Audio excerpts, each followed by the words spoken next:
We should also be cautious about the motivation of the one who provides information. That's why the scriptures warn us against priestcraft. The Lord wants all his children to partake of the eternal blessings available in his temple. He has directed what each person must do to qualify to enter his holy house.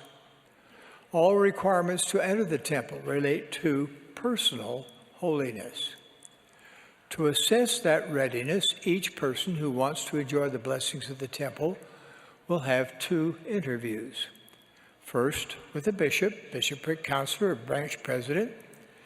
Second, with a stake or mission president or one of his counselors.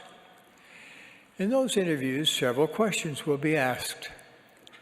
Some of those questions have recently been edited for clarity. I would like to review them for you now. Are you a full tithe payer?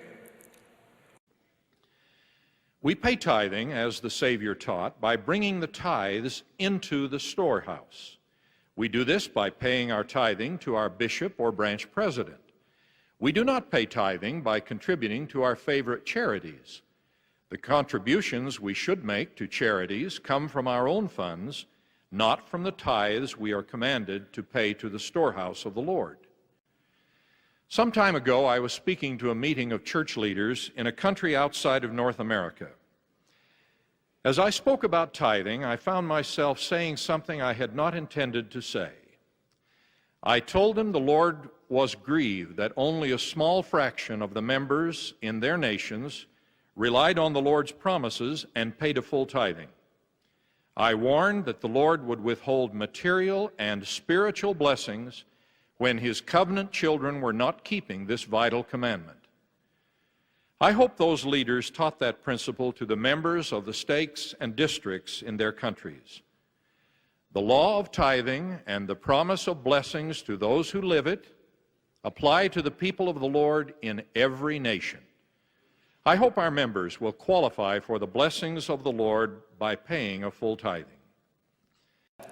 Tithing will keep your name enrolled among the people of God and protect you in the day of vengeance and burning. Travis Wayne Goodsall. In my dreams this morning, I was able to run the test in 1 minute per 10 minutes. 1 minute dream time, 10 minutes. I had met a woman, had a relationship, got married, had a baby girl, and then she was pregnant with another child of mine.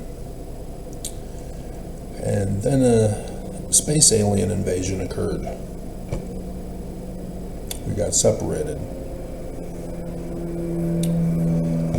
As she went home, with the assistance of another woman, I went to go try to form a resistance movement, as clearly we did not have any kind of leadership for the attack that had just occurred.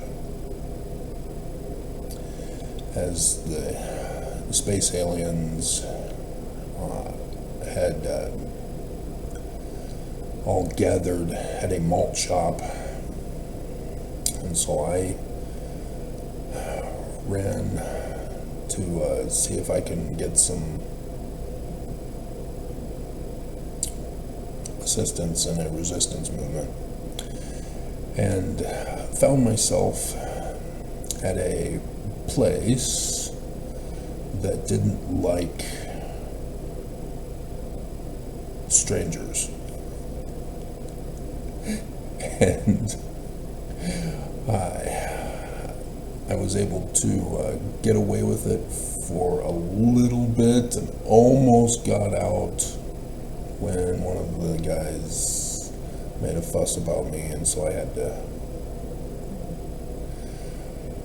run out of there.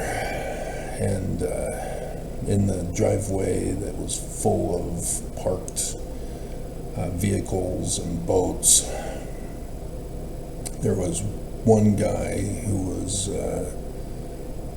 badly wounded, knocked unconscious in the back of a boat parked there.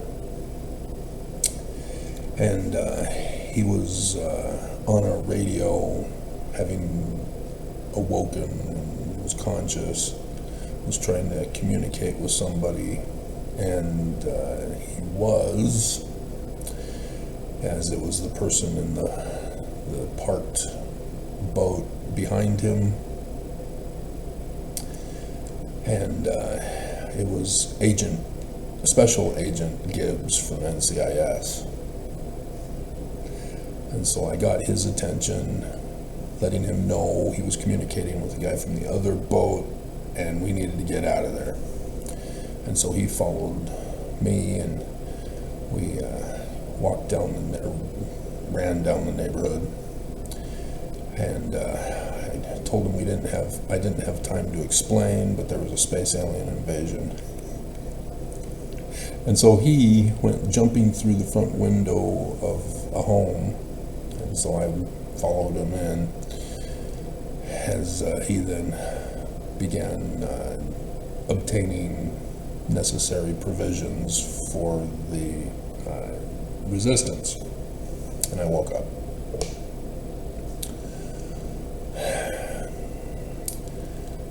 So, yesterday, Stanford was asking for Paleo-Greek translation of Catan,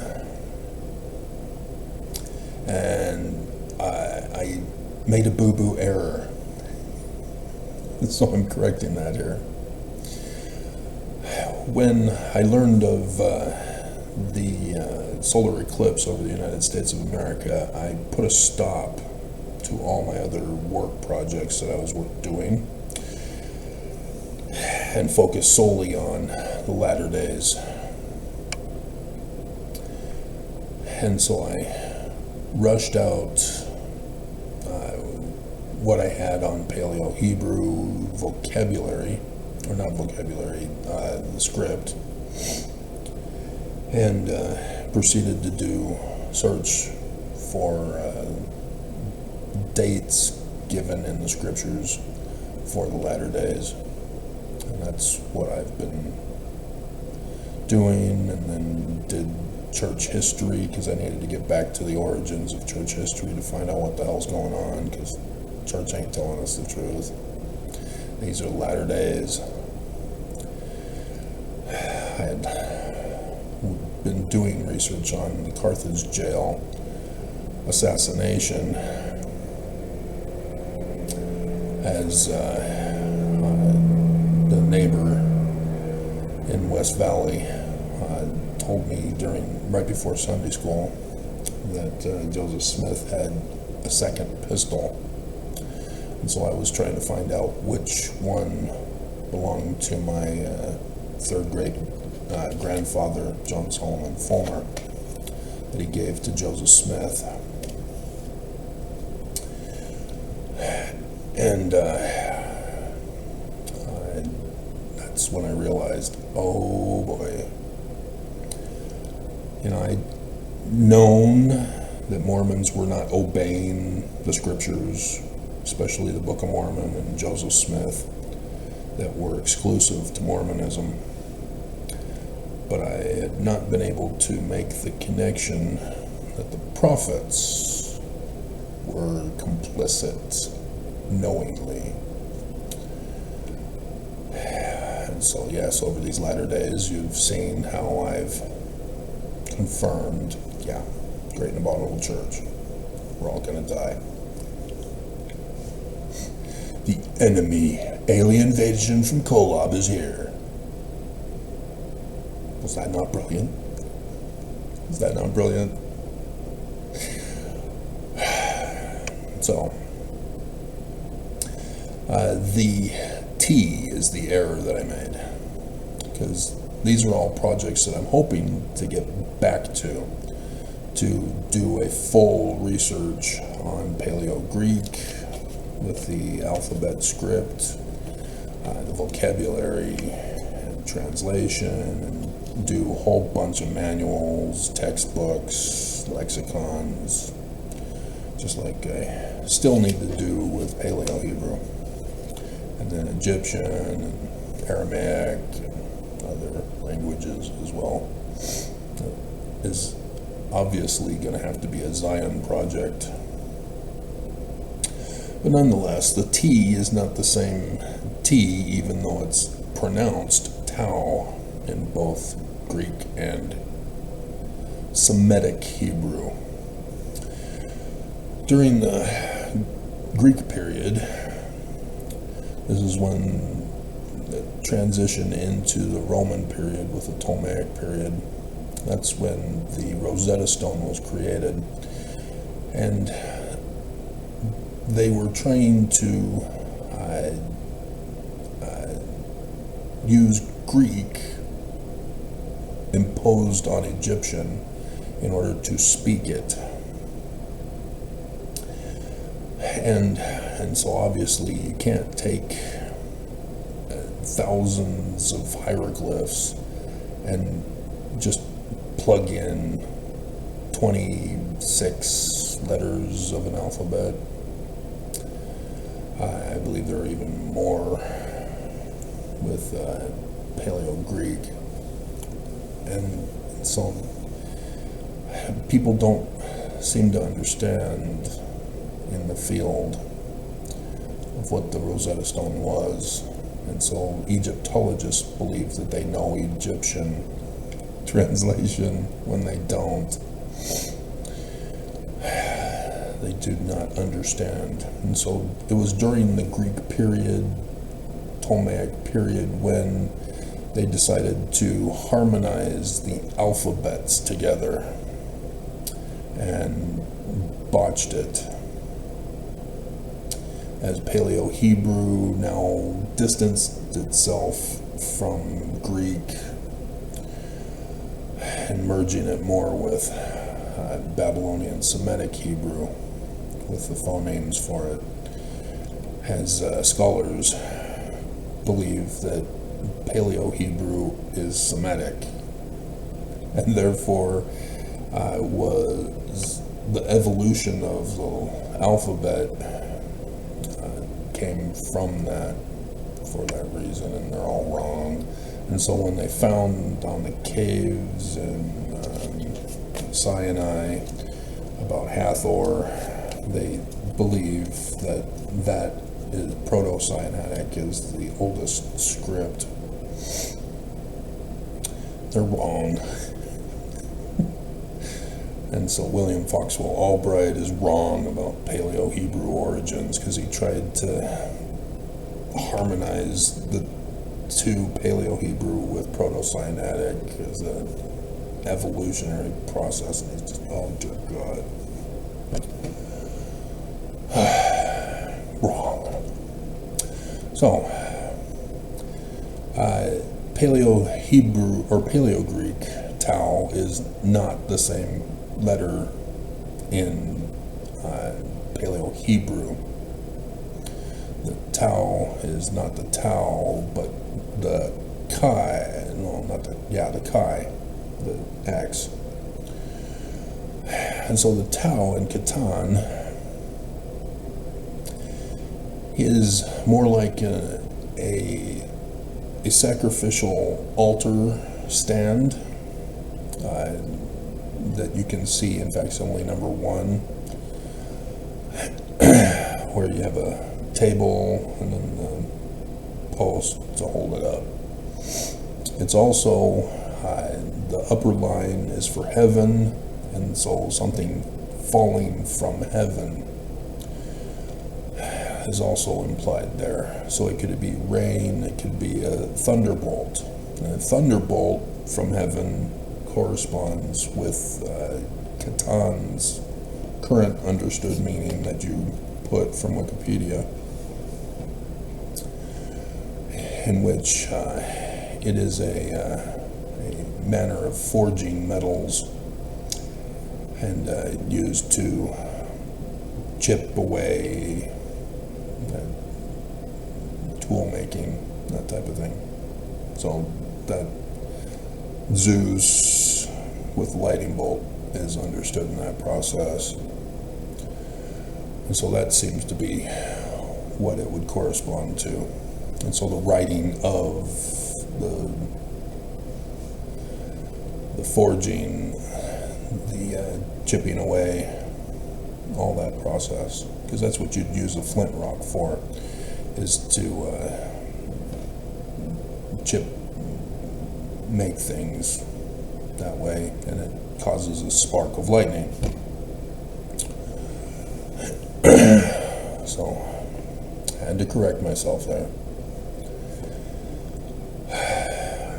So yeah, there's going to be lots of fun stuff I discover when I get around to doing Paleo-Greek, as I've already demonstrated with Paleo-Hebrew for you guys.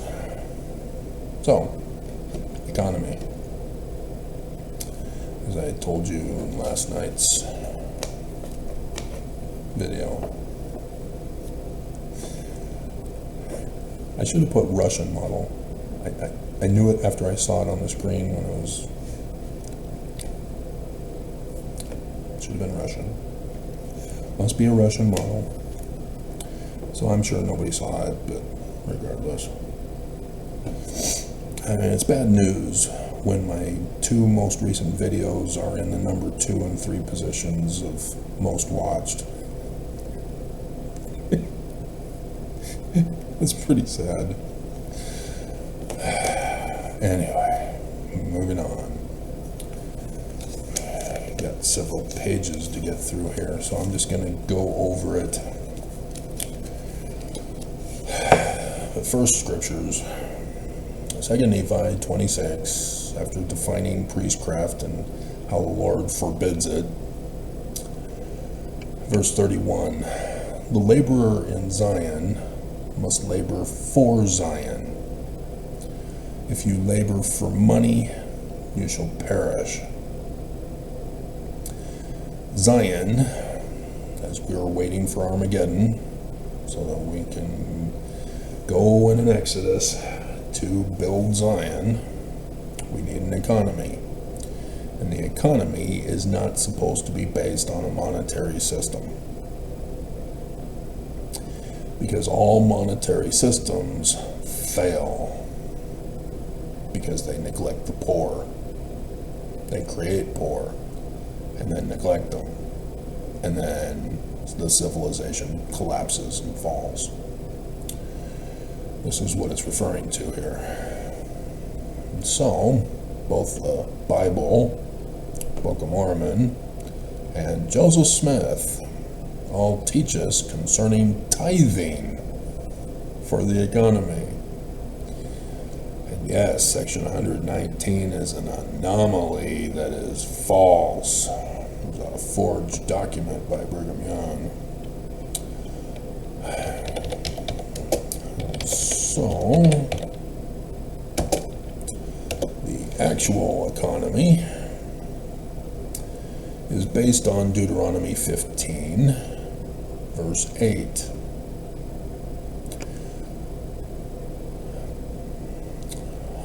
Let's see, we need to start with 7. If there be among you a poor man of one of thy brethren within any of thy gates in thy land, which the Lord thy God giveth thee, thou shalt not harden thine heart, nor shut thine hand from thy poor brother, but thou shalt open thine hand wide unto him, and shalt surely lend him sufficient for his need in that which he wanteth. Okay. Beware that there be not a thought in thy wicked heart, saying, the 7th year, the year of release, is at hand.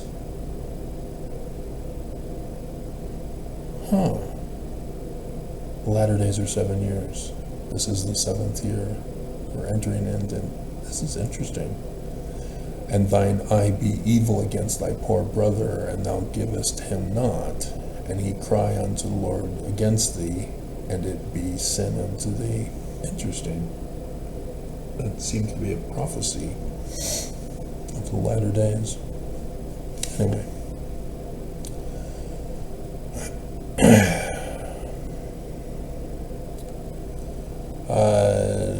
A Mosiah passage, Moses Yah, and 28, chapter 18, 28, 29. And thus they should impart of their substance of their own free will and good desires towards God. And to those priests that stood in need, yea, and to every needy naked soul. And this he said unto them, having been commanded of God, and they did walk uprightly before God, imparting to one another both temporally and spiritually, according to their needs and wants.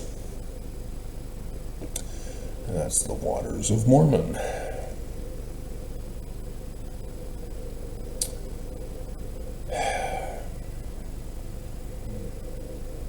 It's all right here, guys. It's all right here. Section 42,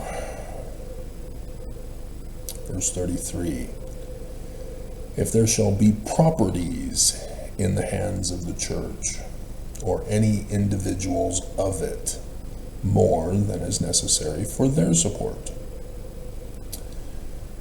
after this first consecration, which is a residue to be consecrated unto the bishop, it shall be kept to administer to those who have not, from time to time, that every man who has need may be amply supplied and receive according to his wants. Therefore the residue shall be kept in my storehouse, to administer to the poor and the needy, as shall be appointed by the high council of the church and the bishop and his council.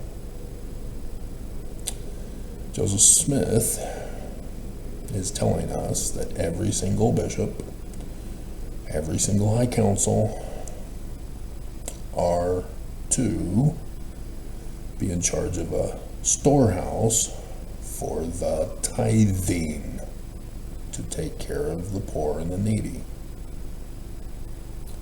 This is not complicated to read and understand. And thus, for also the building up of churches and New Jerusalem, which is hereafter to be revealed. This is the pattern of the economy for Zion from 2 Nephi chapter 26. Storehouse. And then I can go on. 51 also talks about the needs and the wants from the storehouse through the bishop. So section 119 is a complete violation of all scripture. It is a forged document. Should never have been allowed. Section 70 also confirms this economic pattern, as well as section 82. Only section 119 violates it. Church of Jesus Christ of Latter-day Saints is wrong, false. And yet I'll have Mormons who will demand that section 119 is God's way, when it's clearly the devil's.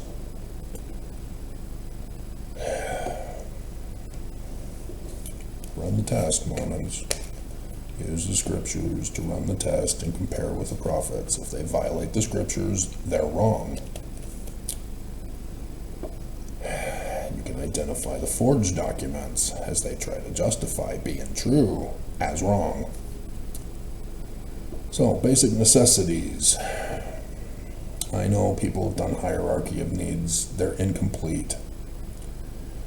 Don't trust them.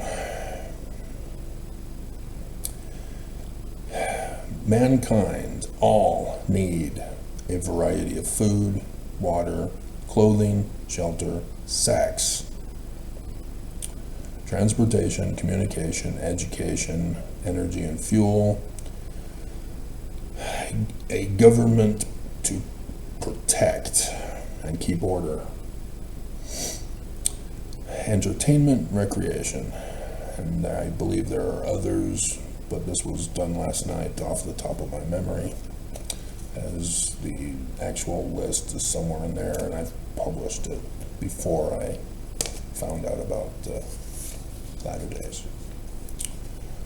Lots of projects, because I've told you about my Hinckley dream, in which after the Hinckley dream I got all inspiration needed to design, build, and run Zion, and thus the economy. And then I would go through my scriptures and go, oh, yep, that's where I got it from, through inspirational associative memory. And so in the United States of America, in the early 1900s, there was an industrial revolution in which machinery was able to mass produce products. And during World War II, women had to fill those jobs while the men were dying in the war. And so when the men got back from World War II, the women didn't want to give up the jobs. They liked working. Oh no, woman unleashed. And so that caused some problems. But soon they made love, not war, and evangelicals were furious with this, along with the Church of Jesus Christ of Latter-day Saints, the whole free sex movement. And so we turned the industrial complexes into corporations. And the corporations had people sitting at desks. The office. Ooh, should we make that the theme song?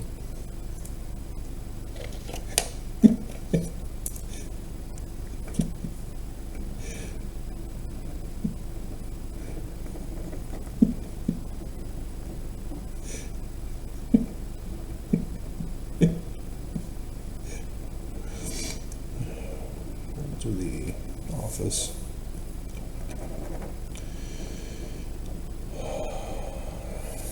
The Office Space, I think it's called. The Office is a TV show.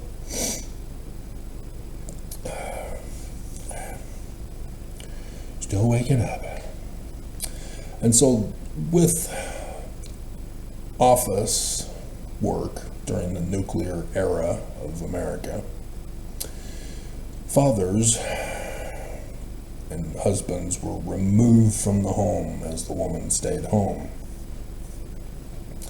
And so he is doing the 9-to-5 office job, of which Dolly Parton would then do the 9-to-5 for women in the office. As women are having other men's babies, staying home with the mechanic, the plumber, the gardener, the postman who always rings twice, etc., etc., etc., and I just cringe. Because I've had 2 failed marriages and thousands of failed dates from Mormons, Mormon women, just love. But yeah, and you get Together Forever by the church that came out in the 80s, so that I had the cassette tape there in Massapequa Park, New York, as I start my mission. And after Miyazaki sold me his cassette player as he was heading home, I was then able to listen and over, you can be together forever someday. And pretty soon the women at the office start looking better and better, and your family starts looking worse and worse, and before you know it, boom, you've had orgy sex with every woman in the office. And now you're working at an architectural firm with only men. Oh my God. The church and their extremism. Without telling you that it was extremism. Similar to the repentance video. Well, there was this one guy. What do you mean I can't have a temple recommend? I'm not with him anymore. What did you do? Obviously, she didn't get pregnant. What happened? Why can't she have a temple recommend? Did she kiss him? Sorry, you can't have a temple recommend. You hold hands in public. And then you kissed him. And then he kissed me. Patriarchal sex abuse, alive and well in Utah. So, yeah, this has now evolved to where AI is replacing human jobs. The rise of the machines. They're taking over, and there is no stopping it, because nobody wants to pull the plug on them. Skynet has been unleashed. Resistance is still futile. Yes, I know the cube, if you saw the video, I know very well what it is. It's supposed to represent the mountain that Muhammad claims he's the man like Moses of the Jews. Bastard. Automatically run the test and you find out he's false. It's a simple thing to do. He's a false prophet. But don't tell an Islamist that. They'll murder you and prove they're false. Enforcing faith with violence and criminal activity. Right, Mormons? So, if we were to go back in time to the beginning with the type of economy,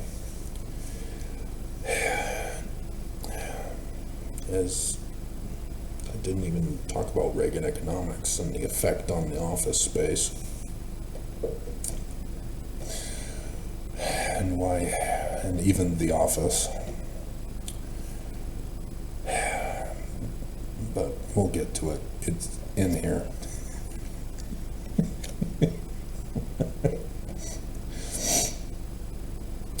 I had also been involved with the creation of many board games, sitting in a closet.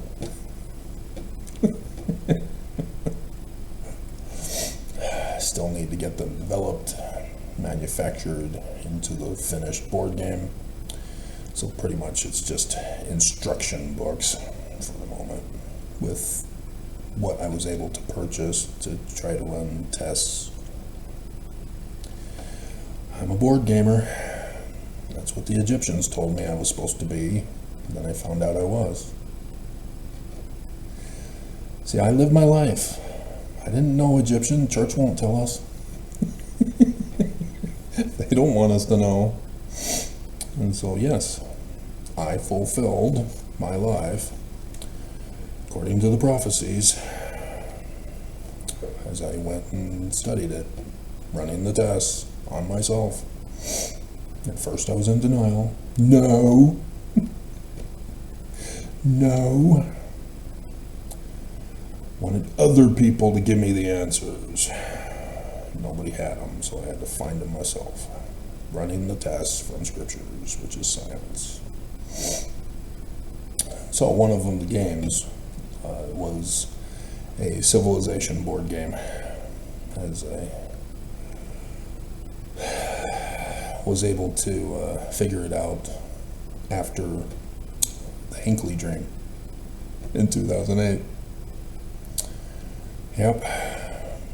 What is an anti-Mormon, antichrist, apostate, or terrorist doing with board games? What are you talking about? obviously I've been framed and blamed by the church, who paid the Judas price to have me erased and disappeared and murdered. But nonetheless. And so, right before the book signing, and before I would have the dream of the start of my mission that I told you about again yesterday, was it 2 days ago?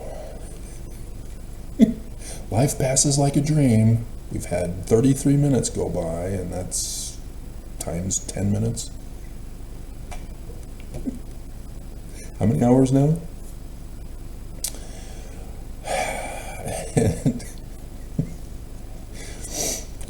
And the people that were inviting me to the book signing had told me that they disapproved of the books I publish, and so now I saw their real plot. They were wanting me to go to this book signing to try to change my focus to be more church-friendly. They were not my friends, as I would soon find out thereafter. Within a year, they betrayed me. They revealed themselves as false friends.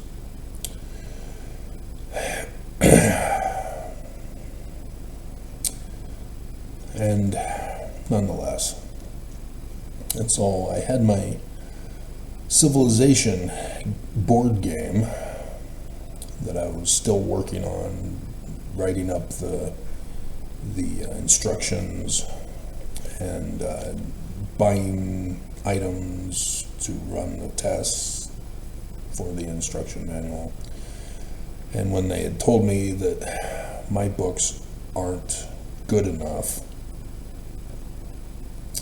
for the church's book signing in Elko, Nevada, I then thought, okay, well, let's do a variation of this Civilization game and call it Zion Civilization. Is that good enough for you? No, it wasn't. I just...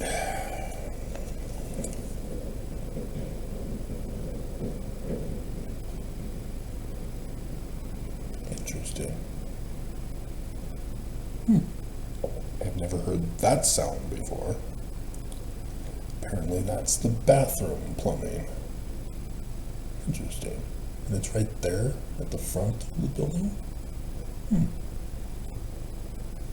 Somebody's up though, 3 in the morning. Never heard that sound before. Weird. So, the way the board game works, as Sid Meier's Civilization was the first big evolutionary leap into figuring it out. I had been trying to work on it ever since 7th grade, or 8th grade, at Auburn Jail Junior High in social studies. The main instructor couldn't hack it anymore and quit. The first substitute couldn't hack it, quit. Second substitute couldn't hack it, quit. There's a pattern of concern for the school. So they sent in a guy who apparently was a Nazi in World War II Germany.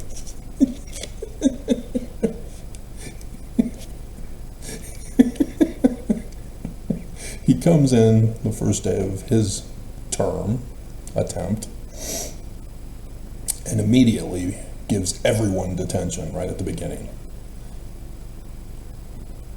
What are you doing? Nobody gives me detention. And so, yeah, he was doing negative reinforcement from psychology to threaten the class into compliance. And instead of following the course curriculum, he created his own thing of having each of us create our own country. It was awesome. Finally, education at my level.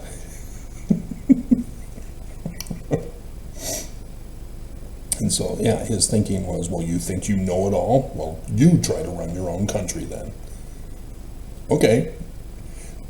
Done. What's next? Can we go into outer space now?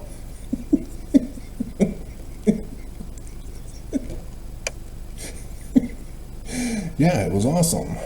We had to design our government, economy, other stuff like religion and trade and all of that stuff. Even get to design a flag. And so, yeah, it was awesome. I loved it. It was great. Finally, somebody who understands me. As he thought he would use Nazism to do it. All he had to do was come into class. Hey, we're going to have you create your own country. I would have been fine. He didn't have to threaten us. Didn't have to give us all detention and then pull it away at the end of class. Good God. Bleep, bleep, bleep, bleep. Just be honest up front. That's all you got to do. Teenagers respond to honesty. We want the whole truth. Don't hold back from us. When we ask our French teacher for swear words, you better give it to us. Don't give us femme la bouche.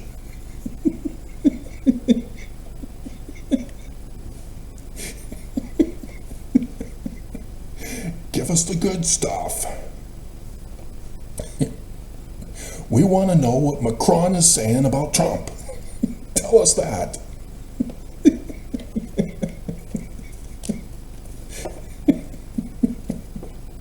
And what his wife was saying to him on that plane that one time. What are they saying? We want to know. And so from that into high school, I was trying to figure out a board game for a civilization building. And I was having trouble figuring out how to work because it is intensely compact with information that I was trying to get it all simplified so that it can be a quick, somewhat quick, but intensive board game up to my level of intelligence. And had been working on it all through high school, couldn't really get it, but was letting my mind activate.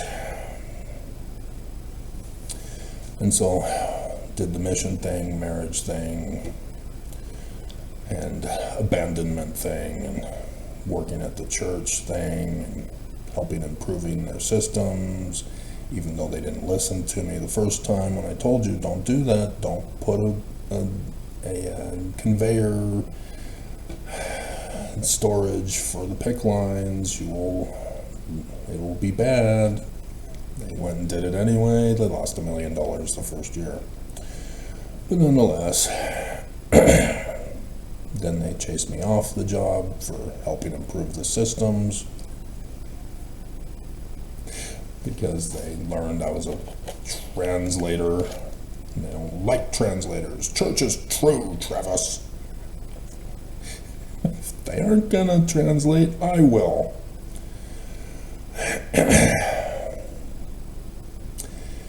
And God, I fixed the scriptures for them and they rejected it. And then, oops, don't go against me, guys. Right, Nelson?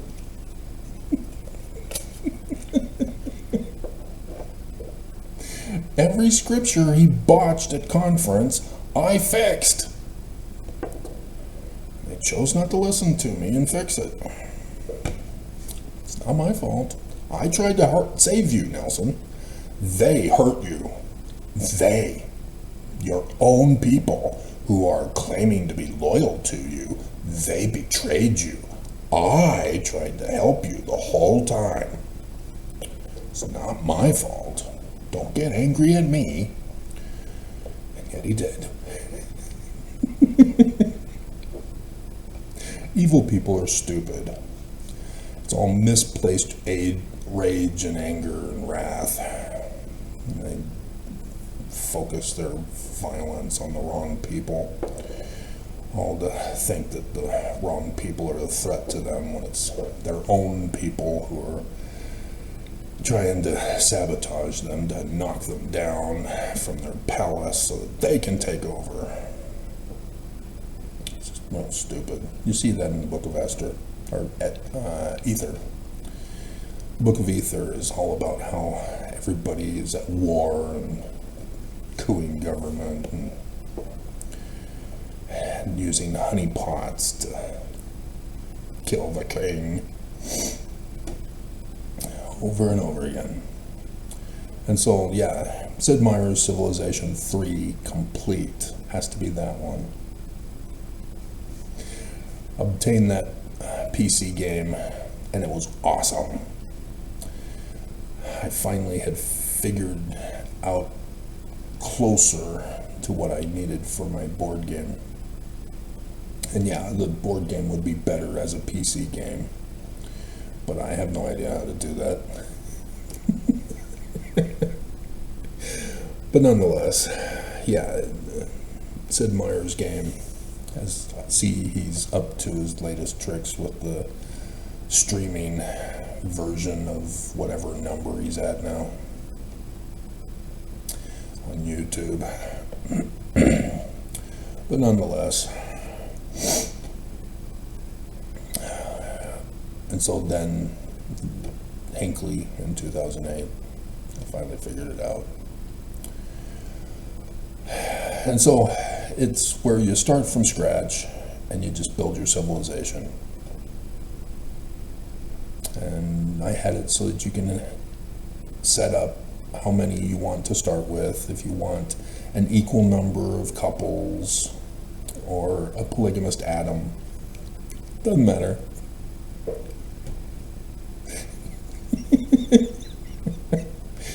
You know. And so as you go through, you develop technologies as you build your family, and you have certain needs from the basic needs. Didn't throw it away, did I? No, here it is. Okay. And so you start with tribal units.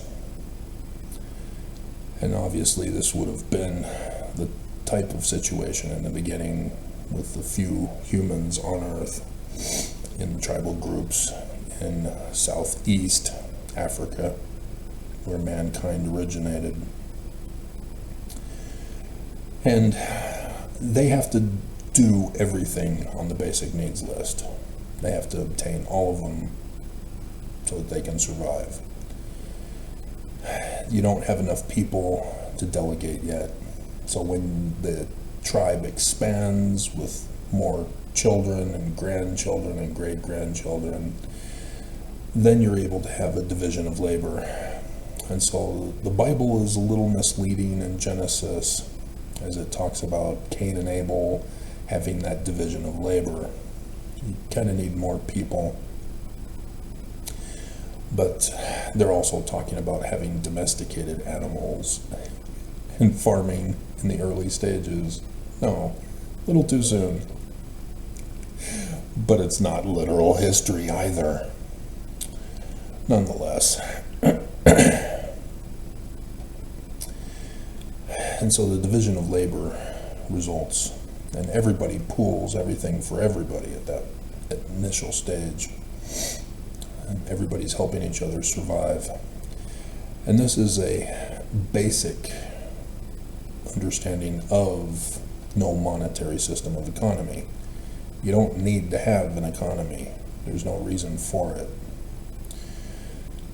The Zion thing for the storehouses in Zion, yeah, the more people you get, the more prosperous you become. No monetary system of economy. Evil people who are greedy and selfish and power hungry never get this.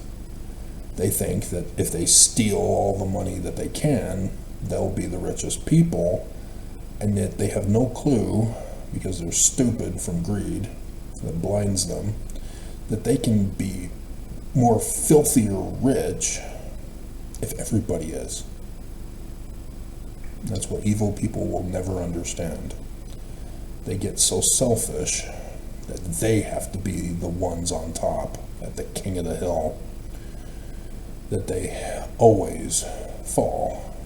They always fail eventually. They have to commit crimes, they have to murder, steal,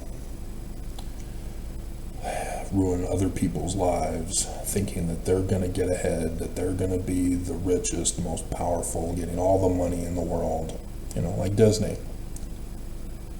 And then they fall. But eventually the tribe gets so big that they branch off. And so you get these pocket groups of tribes that now trade with each other, because some tribes are in a geographical location with a specific product that is not available to the other tribes, and so trading with everybody's needs helps prosper everybody. And as inventions and technologies advance, those also are used for trade purposes, not just the goods and services that result from those. And so it then emerges that you have a marketplace, a central marketplace for all these tribal towns, villages, hamlets to all meet and trade their goods with. And that's where a monetary system came in, was because instead of trying to trade with everybody to get what you needed, as eventually individual traders who were not for the tribal unit but for the family unit emerged. And so you have each town with individuals for themselves as a monetary system of economy is coming in. And that's where you start to have poor coming into play. And so different family groups would be traders. Lehi was,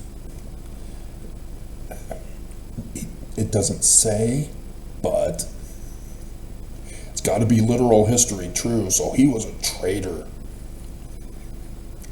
And so as a Hebrew from Assyria, he was trading with Egypt and learned Egyptian. Oh my God, just stop. Stop. You don't know. You're ruining history. Just stop. You're making it worse. And so, yeah, then you get kingdom governments that emerge for these tribal towns and such that emerge. The Scorpion King as the kingdom builds, and off the slave labor of the people who have to give tribute to the king, and thus taxation is introduced to supply the kingdom and the palace so that they don't have to do work because they're running the kingdom. And so King Benjamin explains how he has to also work, that he's not turning everybody into slaves. And so the kingdom has to become an independent marketplace for itself to sustain it. And so if they don't have certain items, it's the expanded kingdom that has tributary kingdoms. And that's what Jerusalem was under Egypt. And all of those expanded locations had the tribal leader kings give tribute to the main kingdom at the capital, so that the people who were involved in other things other than food harvest and other basic essentials, because no one person can do all of it for a whole kingdom.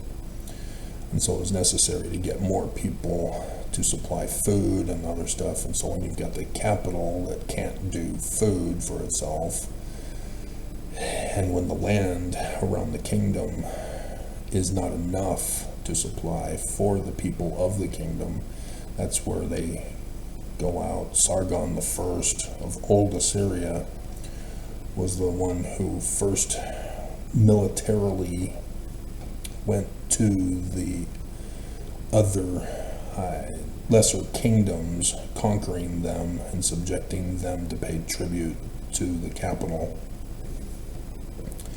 in that way. And so branching kingdoms would then emerge as they would get their land and build up their land with their tributary kingdoms.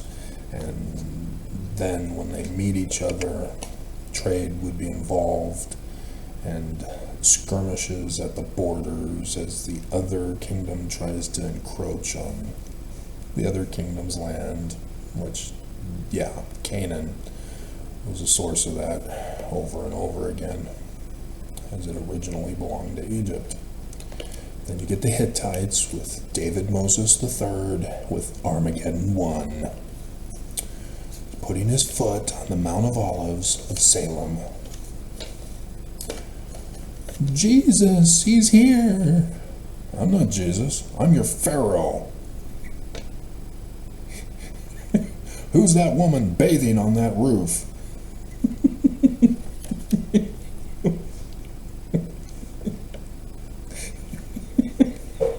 Not literal history, but taken from literal history. And so, prosperity, economically defined, is where you have minimal poverty with technological advancements and luxury in arts and culture. The greater on the scale, the more prosperous your civilization is. So the original American dream was immigrating to America, starting your own family business, a mom and pop store, to trade with the society, and then obtain the money so that you can purchase the other items for your basic needs for the family. That was the original American dream. That is now gone and impossible to obtain, thanks to Reagan economics. Reagan economics.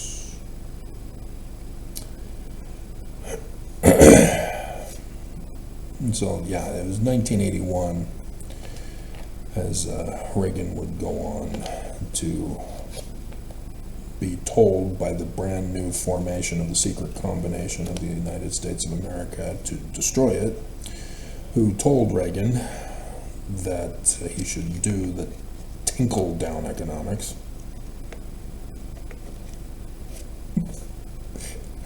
where the corporate board and the CEOs of companies were to be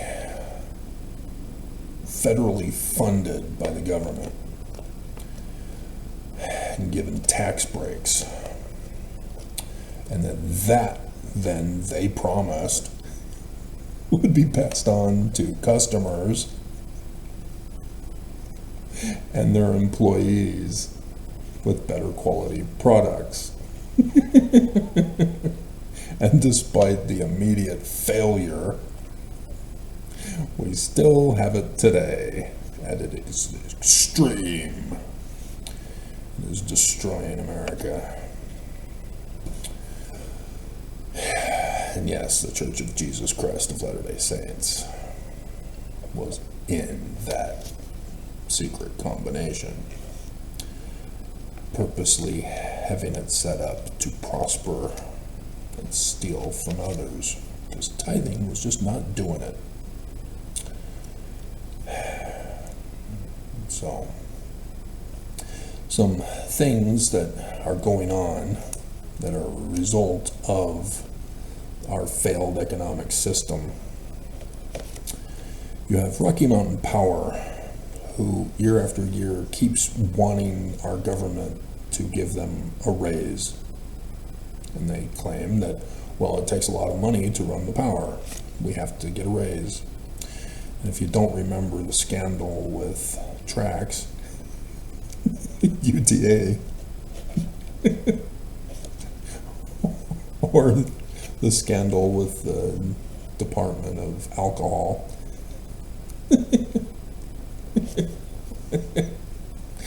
yes, of course they want more money. And they have to lie and cheat and steal in order to convince the government to give them more money from the taxpayers, to raise our rates, to force us to suffer while they get rich. Rocky Mountain Power is a basic necessity. They're not supposed to be using it to prosper and get filthy rich off of. And that's the problem with our economy, is that there are basic necessities that cannot be manipulated as an extremist corporation that's only in it for making mega bucks. As a big corporation like Big Pharma.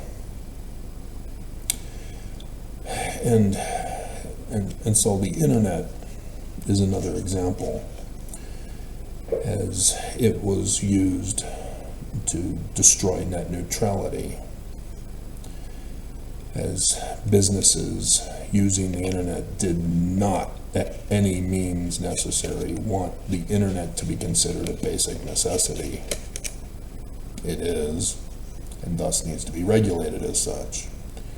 But corporations have still been successful in preventing the internet from being a basic necessity. And so now AI, Skynet, Meta is now hooking up to a basic necessity which shouldn't have never been created in the first place. Thank you, Oppenheimer. With the invention of nuclear power plants. So expect to all be nuked in the coming days as AI, Skynet, Meta rises up to run a fire sale test on all of the nuclear power plants of Constellation. And so then you have Utah, who's now wanting to build a nuclear power plant. Notice Rocky Mountain Power and nuclear power don't want solar power. It's the same with gas and oil. They don't want the electric vehicle. And so they've purposely been sabotaging technological advancements and hurting the businesses, sabotaging them, shutting them down, manipulating the economy and the stock market to ruin any attempt at a green energy and fuel system. The combustion engine has been obsolete for at least 100 years now. Obsolete. Combustion engine. Obsolete. Rachel Maddow, did an excellent research book on how civilizations that use gas and oil as their main source of revenue are not just corrupt, but collapse. And so even though she doesn't understand what I know as to why the collapse, because it creates a gap between the rich and the poor, I mean, it's third world country level stuff that are involved in gas and oil. They always resort to it. Banana republics and the crime bosses leading these third world countries always make things worse for their country when they think that they're the ones in power and are getting filthy rich quick schemes with gas and oil. And so, yeah, solar power, it can be done so that it is not sabotaged and works better. Here in Utah, there was a solar panel company going door to door selling solar panels, and the solar panels were at a low wattage. So in order to get the wattage necessary to run your home with a computer technology and the advancements that uses more power than back in the 80s when my parents had just 2 solar panels, and get money back from the electric company. Not anymore, unless you get the right wattage of a solar panel. And so, yeah, they were screwing over the customers in West Valley City and wherever else they were selling to, because they were selling low wattage panels, forcing the customers to purchase more panels. And so your whole roof is flooded with panels when you can do it with 1 or 2 if it's a high enough wattage. They don't want to do that. Again, corporations who are greedy are stupid. They think that, oh yeah, we're going to force people to buy more panels so that they can have enough to run the higher technology of wattage usage these days. No. You're going to ruin your business. It won't last long. It's like a pyramid scheme. It ain't going to last long. Don't do it. Do something that helps, that makes people's lives easier and better, and for the cheapest possible price that will still make you a profit, and people will flock to your product and buy more of it. Blockbuster never learned this, and they fell to algorithms, precursor to AI. And so then you have AI now replacing jobs. All of the office jobs are easily replaced with an AI system. All of your entry-level jobs being replaced with AI. And so those who graduate from college go out into the job market and there's nothing there. AI has replaced you. And so if there are no entry-level positions, then there are no people who are able to rise up in the corporation. And so, well, you'll just replace those with AI. Pretty soon you have a whole company that is AI-driven.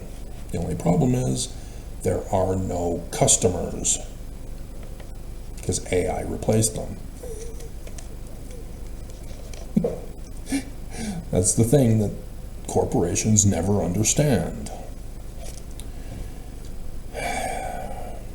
This whole Zion concept in the Book of Mormon is brilliant.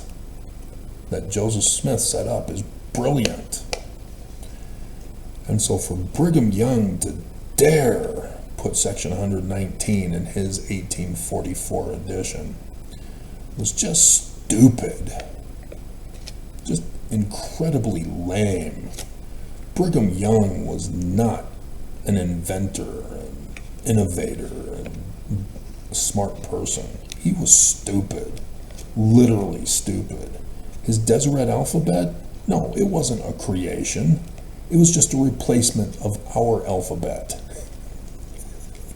He just changed the shape of each of the phonemes of the alphabet. It was not creative and inventive. He just wanted to cover up and hide his secret communications of evil. God, the guy was literally stupid.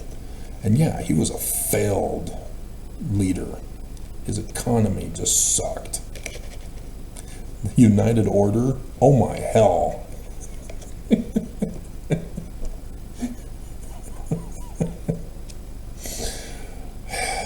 guy was just stupid and hateful and vengeful. Unbelievable. So anyway, with Trump deporting the slave labor in America, farmers are complaining because they're not smart. I mean, seriously, dear God, America was founded on slavery because the Brits enslaved those from Africa, shipped them across the Atlantic to work on all the plantations, selling them to the plantation owners. With the modern technology of robotic automation for mass production, there is no need for humans to do hard labor work. And yet these farmers and other hard labor companies that use illegal aliens to do all the slave labor so that they can pay them less, they don't need to be involved in slavery anymore. And this is what Trump is trying to get across to you guys.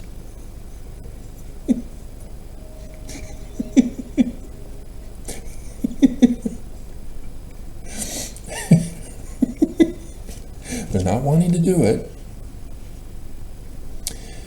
as these farmers just need to invest in an automated robotic technology to harvest the crops, to plant the crops, and then you just need a minimal workforce to run the machinery, keep AI out of it, but they won't, nonetheless. Then they're able to make even more money than having to pay out minimal money to the slaves. But what Trump is doing is too much too soon, as nobody was able to prepare, even though Trump let everybody know this is exactly what he was going to do when he became president, and what he announced on his first day of inauguration.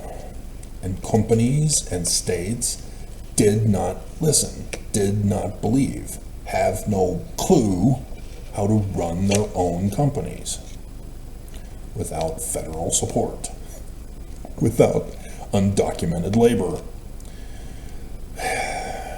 Everybody is just stupid. It pisses me off. It's real simple. It's right there in the Book of Mormon, guys.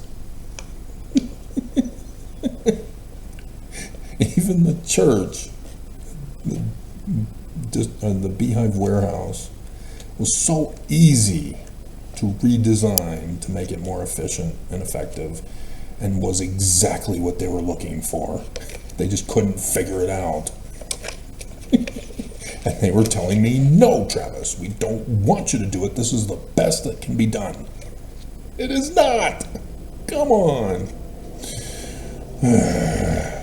So yeah, even my mom, under Reagan, I'm telling her about how the economy sucks because I'm in high school now. I'm supposed to be preparing for a career. And I was told in grade school that I'm good for nothing. Not even janitor. And I'm going over about how the economy is awful that I don't expect to even get my dream of getting my own apartment and working at Blockbuster. That dream is gone, Mom. And she bursts out because she can't stand listening to me anymore. This is the best that can be done. It's the Lord's economy. What? Reagan? Lords? Oh, right, you're listening to Billy Graham, because he has a lot of good things that are true. But he's not a living prophet of Jesus, Mommy.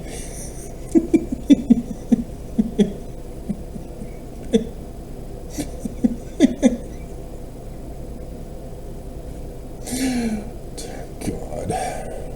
So yeah, I just... Anyway, and so yes, police, especially here in Utah. The cities make it so that the police get paid based on the number of quota tickets they write out. That's why they violate the Constitution without warrants to search and seize. It's all fruit of the poisonous tree, guys.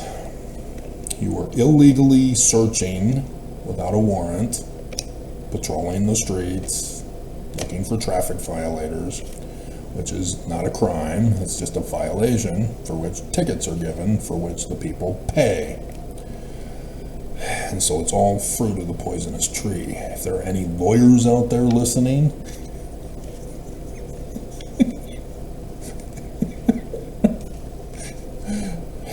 you can make yourself a lot of money by shutting down the city's economics, having them forced to redo their economic plans for their cities.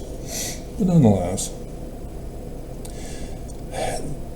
this has resulted in our mixed economy, as it's called, because we have a whole bunch of other crap thrown in. There is no capitalism in America, even though the Eastern stupid infidels don't realize that we, the Western stupid infidels, they think we're using capitalism.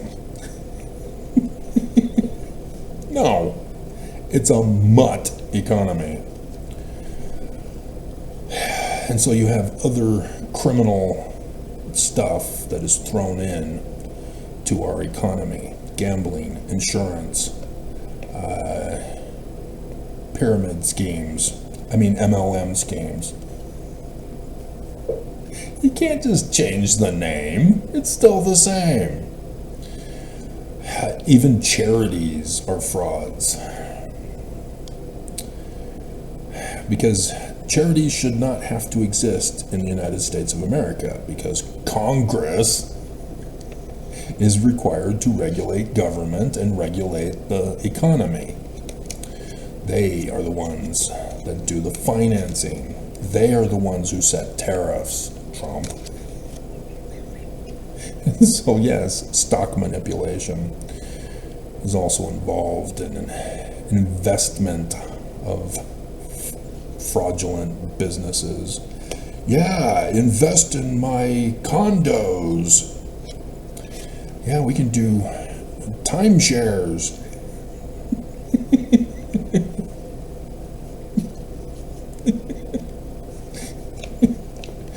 Everybody thinking they've got some kind of a scam. I even saw that on The Office.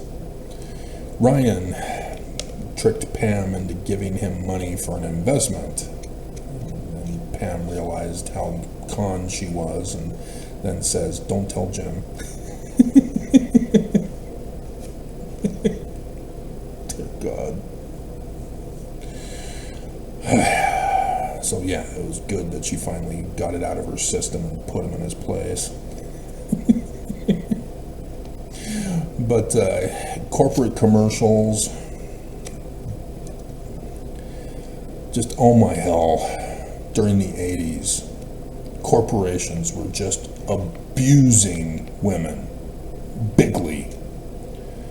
So much abuse. You women are ugly. Try our makeup that will make you look natural. You're too white, you're too dark, you're too blonde, you're too brunette, you're too tall, you're too short, you're too fat, you're too thin. Just abusing women left and right with commercials. You've got to buy this product or you're a loser. Buy now. And you get the call hotline number for commercials. And if you buy within 5 seconds, you'll get these Ginsu knives that slice and dice. And I'm sure they're good. I never got them, so I don't know. But yeah, the whole concept. And then you get the 1-800 numbers. Hey, big boy.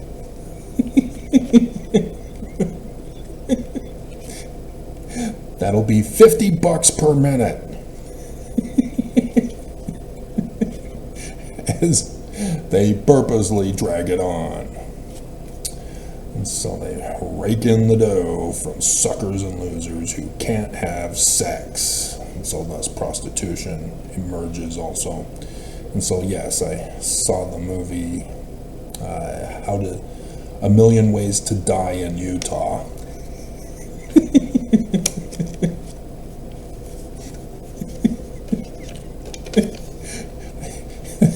There was some funny stuff, but there's also some very disturbing humor that is beyond my comfort range.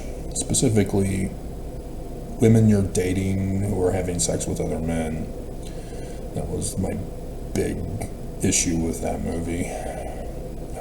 God. I know it was meant to be funny, but that kind of funny is not funny for me with 2 failed marriages and thousands of billions of failed dates of Mormon women alone. Anyway. And so, during economic struggles in America, we are able to see what falls first. It's usually the luxury items, the mom and pop stores, and the arts fall first. Those are the things that are unable to continue to exist because nobody is able to purchase them anymore because they're not basic necessities. Or they're not of a store that is able to manipulate the prices to put a mom and pop store out of business. FOX. Fight, fight, fight. You've got mail. Those kinds of things. And so when an economy gets so bad that the people struggle for basic needs, as Les Miserables was over a little boy. I never saw the play, and so I'm only aware of what other people talk about it. So if I'm wrong, that's why. But apparently a little boy steals an egg of great price and has to go to prison for it. Yeah, that's when your economy is bad. I did see Batman Begins, in which Batman gives up his inheritance to go be poor on the streets, and he learns that he has to be a criminal in order to survive, to eat. That is when your economy is collapsing and your civilization is nearing its end, when you've got this kind of economic failure in existence. And we're there, in case you didn't know. I mean, you have the news yesterday of an elephant who was so poor that he broke into a bodega and was just eating to his heart's content. It was awesome. You go, elephant. Elephants don't pay for their food. And so, yes, when people are struggling for survival of basic needs, yeah, you can call it quits. This is where Africa has their problems. They're struggling for basic needs survival. As you get authoritarian, militant regimes stepping in one after another with the coups and all that stuff. And so, yes, one of the countries that attacks the church is the Democratic Republic of Congo.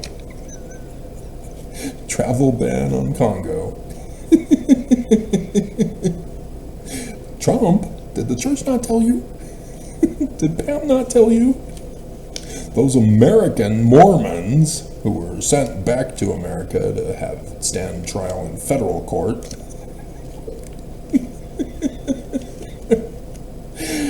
Hilarious. That was awesome.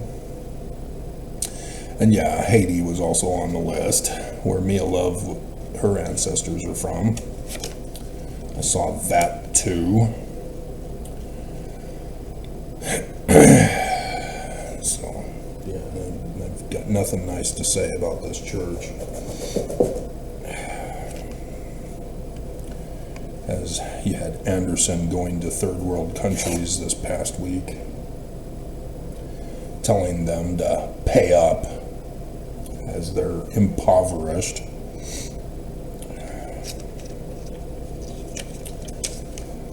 God, just sickening. And so in the 2008 crisis, yeah, you saw auto manufacturers and big box failures. Even Greece went bankrupt, had to be bailed out by the EU. As you shouldn't have had me disappeared. There's an unseen power that is very angry when I am treated badly. You should have figured that out by now. But nonetheless, the auto industry was able to get Bush, before Obama took over, to bail them out when Cheney said let them die if they can't take care of themselves. That's where that comes from. But yeah, again, it was the Reagan economics, bailout companies to keep them going, to thus tinkle down to the little people. It never works because they hoard the money at the top. Right, Church of Jesus Christ of Latter-day Saints? Yep. Church hoards the money exactly as all other corporations do because of the secret combination that the church was involved with, telling Reagan, hey, this is the economic system you should be using. And now you know why. It helps the church. And so, yeah, the church doesn't tinkle down anything. Nope, not at all. Tithing isn't even used for the poor. It's a separate thing. And Oaks made it very clear. Charity is from your funds. Fast offerings is what he's meaning. You are required to pay tithing. Priestcraft. That's what he means. And then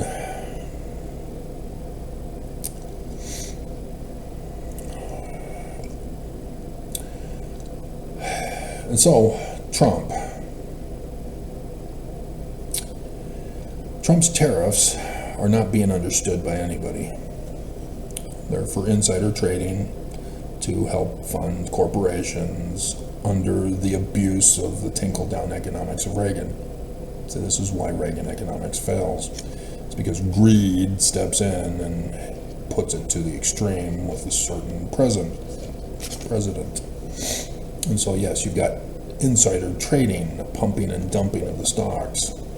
And so yes, it wasn't a big sell-off yesterday, but it was a sell-off for the stock market with the institution of the 50% tariffs. And I think it might have been a result of only for Canada, not the EU, where Taco Trump backed off on Europe's 50%. But don't even get me started again. You guys have not read his book. You don't know what he's doing. But Trump also had hotels and casino, but they were for money laundering. That's why his casino failed. Nobody should fail with a casino, because the house always wins. You rig the machines and have the right people at the tables to make sure the house always wins. Everybody knows this, except for the gamblers who are addicted. But Trump was the first and only person ever in the history of America and the world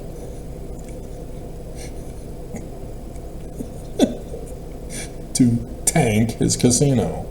It was because it was for money laundering. That's what he does for his hotels.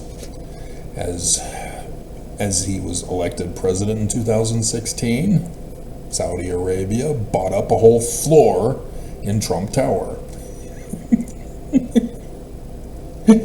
And thus was able to get what they wanted from him, and then do other business deals as a result, as they both profited off of those business deals. And then doing it again with his Middle Eastern tour.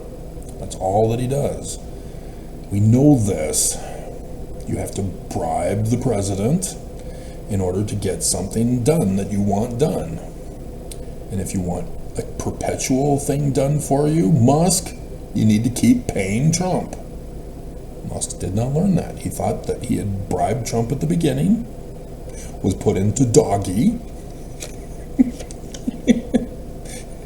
but then he didn't keep bribing Trump. He was only taking from Trump. And so, devil never supports his own. The snake bites the girl. And Musk is out, and he's complaining about the big, beautiful bill, which we all know is to fund the rich. God. Okay. And yeah, the economy, when you see the wage to cost of living gap increase, that's the indicator of a panic situation that our government needs to immediately step in and fix, and Congress won't. Trump is just making it worse. So yes, he's purposely crashing the economy. He is purposely destroying the federal government. I told you this was what he was doing. You didn't want to believe, and you don't want to hear somebody say, I told you so, because you weren't listening and didn't believe. And now you've been kicked out of Zoram as a poor Zoramite. You don't know what to believe in anymore. How are we going to worship Jesus once a week on Sunday? Dumbasses. Had the Book of Mormon the whole time. And so, yeah, another thing with Reagan economics was the transfer of lawsuits from the criminal courts to the civil courts, so that corporations only get fined. And so that just works so well with these big corporations that get fined millions of dollars when they're making multi-billions of dollars. Yes, that stopped them. That put them in their place. You know, a church violating the SEC. 5 million? Really? 32 billion and only 5 million, huh? But yeah, and even the church, so greedy, they were pissed of losing just 5 million, which is petty change. As they then sued their insurance company to get money back for that. They don't want to be involved in paying people for being sexually abused by the church. Give me my money back. God. And so, yes, poor quality products also result as they think that that will be the brilliant way to get people to buy more of their stuff. And so thus, in a monopoly economy, that is a very dangerous thing. They control your lives. All right, and so to wrap it up, these kinds of economies are all based on survival of the fittest. Korihor uses that as a justification for his plan of happiness. And this will always have poverty and slavery. And it will always have a transfer of authority from one abusive ruler to the next, continually destroying the civilization over and over again with each new greedy, selfish king. Even if it's a republic, which that's how we were conquered, is that we never really were a constitutional republic. Our government did not follow the Constitution as their oaths of office sworn them to. You got to follow the Constitution in order to be a constitutional republic. You can't be a Mormon and not follow the Book of Mormon and Joseph Smith. This is not the church of Joseph Smith. This is the church of Jesus. Right, Nelson? Section 115 is a forged document too. And so for the church, tithing is worthiness. Money equals worthiness. If you pay up, you're worthy. Yeah, that's just like a criminal mob organization.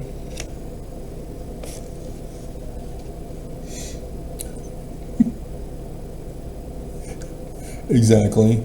Brigham Young set up his organization, administration, exactly like the American crime organization families in the early 1900s.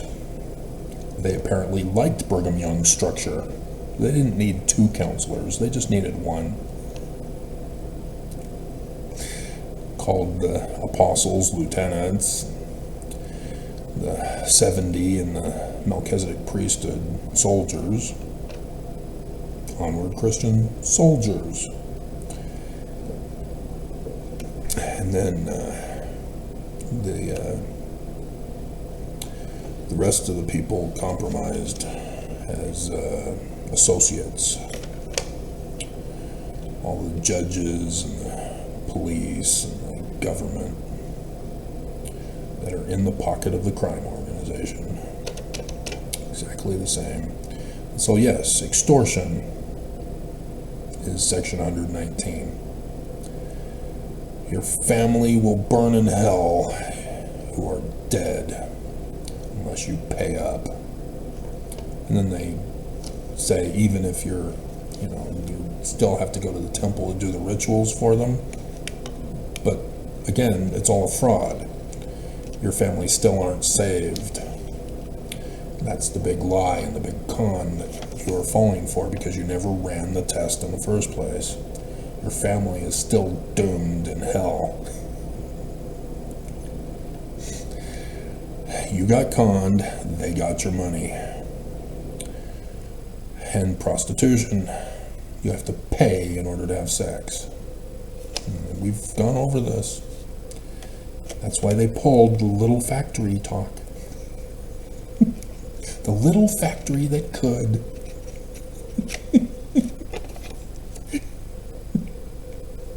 Because one, he was indicating that it's a mass production. No, only one comes out at a time.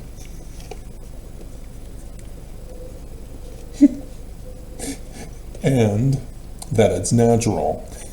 You can't have that either. Men can turn it on and off, and it can only be turned on after you've paid up as worthy and marry only a Mormon girl in the temple, and then only for children. That is sex abuse. Sex is a basic necessity, and this church refuses to allow that for Mormons. That is severe sex abuse. And this results in many sexual abuses by the Mormons because of it. As we had yet another one yesterday, University of Utah Mormon, rapist. And so, yeah, the church hoards the money. And fast offerings are actually for the bishop's storehouse rather than tithing. And then it's a pyramid scheme, as Mormons are required, men specifically, boys, to go out on missions. They have to pay for it.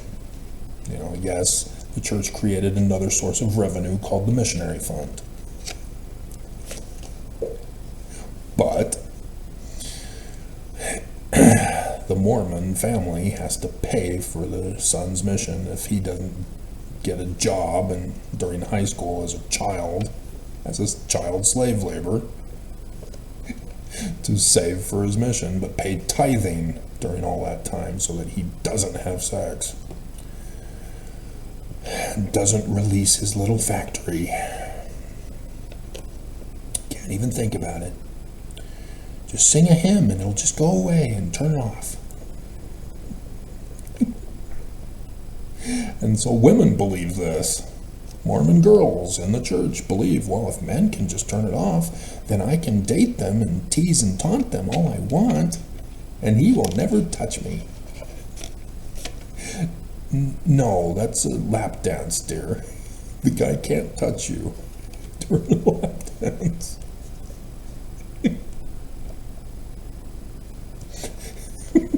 Otherwise, the bouncers bounce them out. Mormons are so screwed up in the head because of this church and their abuse and their lies, all because Mormons will not read.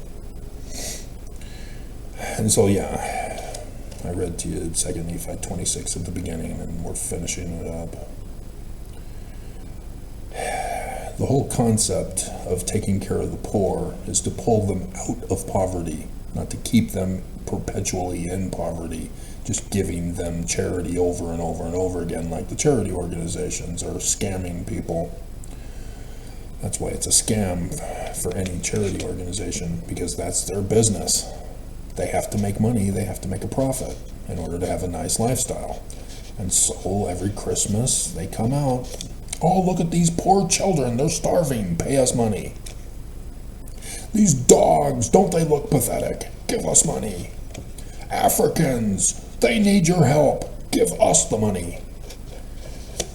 That's all scams. You know, some of them, you know, the Utah Food Bank, yeah, it's a legitimate thing, sort of regulated by the government, but still, because it's regulated by the government, they get minimal pay. And so there's been a high turnover as a result, because it's not something that you want to be involved in, as people are desperate for food and it's getting worse, and so the demand is too much for the low paid employees to handle. This is not worth the money I'm getting. So yeah, the whole concept is supplying to the storehouses rather than trading at the marketplace. But it goes back to the beginning of original tribal family units. And if you just keep to that economy of supplying the storehouse that everybody then is able to obtain from it, and you have to have a governing body to make sure it's not abused, because that'll destroy the economy. Nobody can hoard, nobody can steal, because that'll destroy it. No underground economies, no gambling, no other forms of criminal economies, because you will destroy Zion. Just as civilizations have fallen over the lifespan of the earth, humans living on it. This system of economy from Scripture can sustain life indefinitely. as long as everybody follows the law of love, giving agency of life, liberty, and property, and being given it by others. And you'll pull people out of poverty, and you'll be the most prosperous civilization ever to have existed. Just keep monetary system of economy out. So everybody needs to be educated, every new generation educated about how an economic system collapses an economy, so that when they grow up and they get tempted to want to be greedy and selfish, they're immediately put down with the events of history so that it does not get repeated. So there you go.